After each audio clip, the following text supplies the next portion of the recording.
नमस्कार दोस्तों, finally central government का जवाब आ चुका है, जो कि बहुत सारी कंपनियों ने, फैंटेसी कंपनियों ने 26 नवंबर का वो डेट दिया गया था सुप्रीम कोर्ट के द्वारा कि सुप्रीम कोर्ट ने सेंट्रल गवर्नमेंट से जवाब मांगा था ऑनलाइन गेमिंग बिल को लेकर के। और फाइनली दोस्तों सेंट्रल गवर्नमेंट ने अपना जवाब दे दिया है। लेकिन साथ ही साथ एक बहुत ही बड़ी अपडेट आपको दे देता हूं। जी हां, विंजो के सीईओ यहाँ पे जो ईडी ने अरेस्ट किया है विंजो फाउंडर्स को, सुम्या सिंह राठौर एंड पवन नंदा। और ये गाइस बहुत ही बड़ा ब्रेकिंग न्यूज बनकर आया है आज के ही दिन। और गाइस गवर्नमेंट ने वो क्या अपना जवाब दिया है, तो सबसे पहली बात करेंगे तो अब फैंटेसी कंपनियां यानी कि जितनी भी रियल मनी गेमिंग कंपनियां थी उनको बंद करने का पूरा व्यवस्था यहां पे सेंट्रल गवर्नमेंट ने कर रखा था विद ए प्रूफ। अभी आपको आज के ब्रेकिंग न्यूज के बारे में हमने आपको बताया, विंजो एक ऐसी गेमिंग कंपनी है जिस पे यहां पे टेरर फंडिंग का आरोप लगा है और उनको अरेस्ट कर लिया गया है ईडी के द्वारा। अब बात करते हैं सारा मामला क्या है, इस वीडियो के माध्यम से आपको बताऊंगा और इससे आपको साफ साफ पता लगेगा कि क्या अपना फैंटेसी कमबैक करेगा, जो स्किल बेस्ड गेम हो,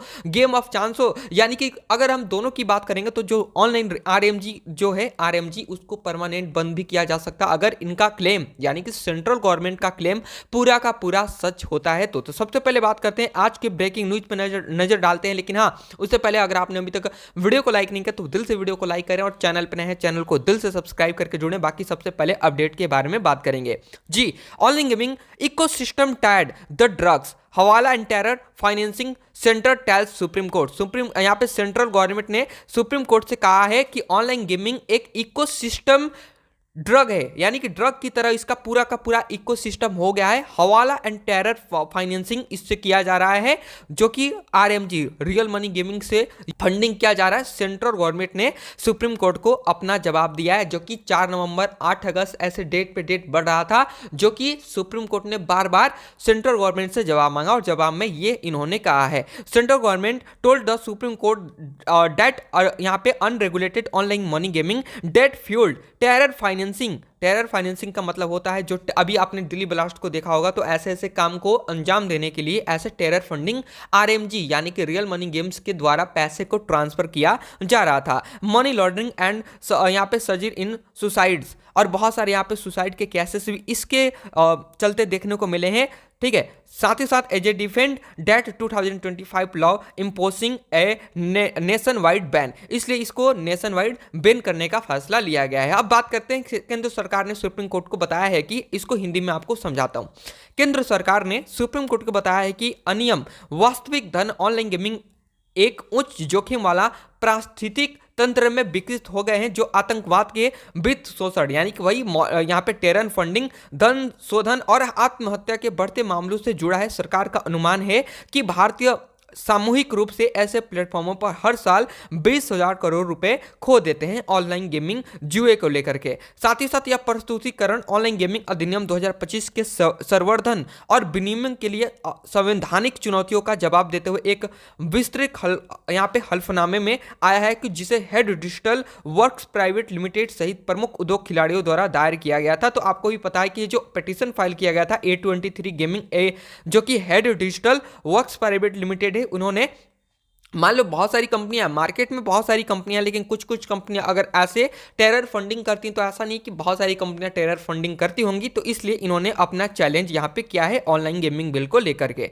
तो साथ ही साथ अगर हम बात करेंगे यहां पे सारी चीजों को देखते हुए प्रदर्शित करने के लिए न्यायालय ने समक्ष एवं एक सीलबंद लिफाफे में गोपनीय सामग्री रखने के लिए तैयार किया, इसको हटाते हैं, साइड करते हैं। ठीक है, अब सबसे जो इंपॉर्टेंट बात है उस पर हम ज्यादा फोकस करते हैं, जो कि सेंट्रल गवर्नमेंट ने अपने जवाब में क्या दिया है। हल्फनामे के अनुसार गेमिंग प्लेटफॉर्म से, देखिए साफ साफ था, उसमें बहुत कम यहाँ पे टेरर फंडिंग किया गया है, लेकिन अब टेरर फंडिंग आप ही मनी लॉन्ड्रिंग आप कह सकते हो। लेकिन तेजी से वृद्धि कब हुई है? 2025 और 24 में यह संख्या बढ़कर 200 से ज्यादा हो गई है, यानी कि पहले 2019 और 20 में केवल 1 से 2 यानी कि 100% में अगर आप ऐसे मनी लॉन्ड्रिंग की बात करेंगे तो 10% के चांसेस है। लेकिन इसको बढ़ा करके 2023 और 24 में संख्या बढ़कर 200 से ज्यादा हो गई है, जिसमें लगभग 7,000 बैंक खाते शामिल थे। 7,000 बैंक खाते शामिल थे और कमजोर वित्तीय निगरानी वाले क्षेत्रों में 5,700 करोड़ रुपए यानी कि टोटल 5700 करोड़ रुपए से ज्यादा की बाहरी धनराशि भेजी गई है। यानी कि इंडिया का जो पैसा है 5700 करोड़ रुपए, इसको टेरर यहाँ पे मनी लॉन्ड्रिंग के जरिए अपने देश से दूसरे देश में भेजा गया। तो ये सारा मामला यहाँ पे सेंट्रल गवर्नमेंट ने सुप्रीम कोर्ट के सामने रखा है। तो ये सारी चीजें हैं। अब क्या आपको लगता है कि केंद्र सरकार असली पैसे वाले जुए से जुड़े जन स्वास्थ्य और सामाजिक यहाँ पे नुकसानों को भी रेखांकित किया है इस जवाब में? और साथ ही साथ राज्यों द्वारा प्रस्तुत आंकड़ों के अनुसार जनवरी 2023 से जुलाई 2022 के बीच कर्नाटका में 32 आत्महत्याएं, पिछले साल तेलंगाना में 20 मामले और हाल के ही वर्ष में तमिलनाडु में 30 से ज्यादा हत्याएं दर्ज की गई हैं। हल्फनामे में दावा किया गया है कि लगभग 45 करोड़ लोगों पर इसका प्रतिकूल प्रभाव पड़ता है। हल्फनामे में कहा गया है कि मानव जीवन की कीमत पर किसी पैसे का व्यापार का अधिकार नहीं हो सकता। साथ ही न्यायालय से अनुच्छेद 19.A(G) का ये जो मामला है, जिसके अंतर्गत यहाँ पे जितनी भी फैंटेसी कंपनियां यानी कि गेमिंग कंपनियों ने पिटीशन फाइल किया गया, इसको भी, ठीक है, इसको भी खारिज करने का आग्रह किया गया है सेंट्रल गवर्नमेंट के द्वारा, इन दलीलों को रखते हुए कि इसके वजह से यहाँ पे ऑनलाइन गेमिंग बिल की वजह से इतने सारी चीजें हुई हैं। लेकिन इन्होंने ये नहीं कहा कि क्या ड्रीम 11 जैसी कंपनियां जो कि स्किल बेस के रूप में चल रही थी, क्या उनके वजह से ये सारी चीजें हुई है, या फिर जो अभी बीच में आपने देखा होगा 2024 के अंडर में तो कलर प्रेडिक्शन नाम से बहुत सारी कंपनियां ऐसी हैं जिससे यहाँ पे टेरर फंडिंग ज़्यादा होता था और वहाँ पे लॉस होने के चांसेस भी ज़्यादा होते हैं, जो कि एक स्किल बेस्ड गेम नहीं है, वो एक गेम ऑफ चांस था।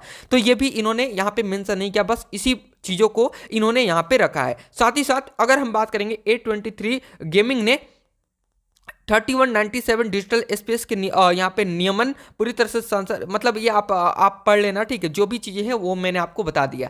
तो अब आपका सवाल क्या होगा कि क्या इस दलील को रखते हुए सेंट्रल गवर्नमेंट ने जो ये दलील रखा है, क्या इसकी वजह से फैंटेसी कंपनियां बैन हो जाएंगी?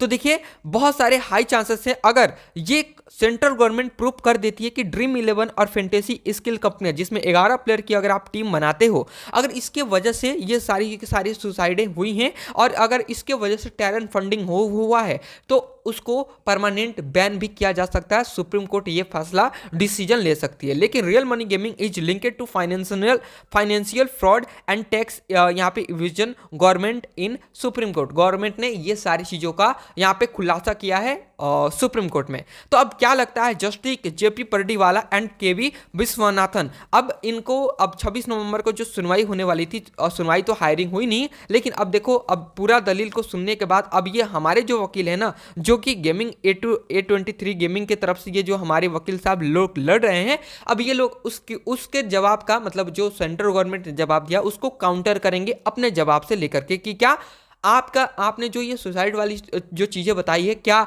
हमारे स्किल बेस्ड कंपनी के वजह से ऐसे सारी चीज़ें हुई हैं या फिर ऑनलाइन गेमिंग और वेटिंग की वजह से? तो ये सारे के सारे यहाँ पे जो वकील लोग हैं वो अपना डिस्कस करेंगे, ठीक है।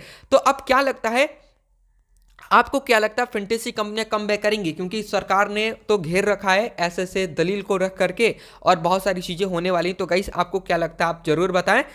इलेक्ट्रॉनिक्स आईटी मिनिस्टर अपने हल्फनामे में कहा है कि वास्तविक धन वाले गेमिंग चैनलों के माध्यम से बाहरी, और वही तो मैंने आपको बताया 5700 करोड़ का जो बाहर भेजा गया है पैसा, ये रियल मनी गेमिंग की वजह से। अब ये इन्होंने ये मेंशन नहीं किया कि ड्रीम 11 ये सारी चीज़ें, क्योंकि ये तो सिक्योर है 100%, ठीक है।